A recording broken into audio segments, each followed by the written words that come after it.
میرے نبی کی آخری نصیحت الصلاۃ، میری امت نماز نہ چھوڑ، آخری الفاظ تھے نماز نہ چھوڑ۔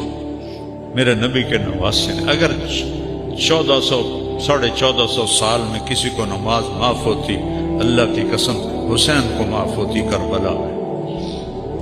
میں قربان جاؤں جو جنت کے وارث، جنت سردار،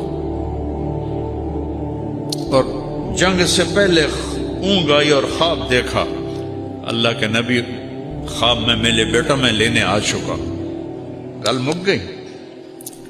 پھر نماز کا وقت ہوا تو شمر سے کہا نماز پڑھنے دے، جنگ روک دے، نماز پڑھنے دے۔ کہ ہم جنگ نہیں روکیں گے، تلوار چلے گی، چل ادھر آ ستمگر ہنر آزمائیں، تو تیر آزما ہم جگر آزمائیں۔ کہ پھر نماز تو نہیں چھوڑے گا حسین۔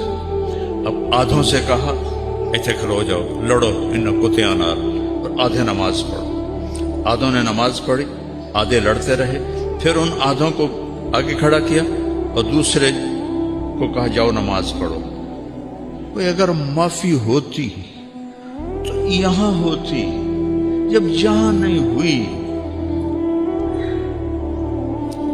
تو کیوں چھوڑتے ہو نماز؟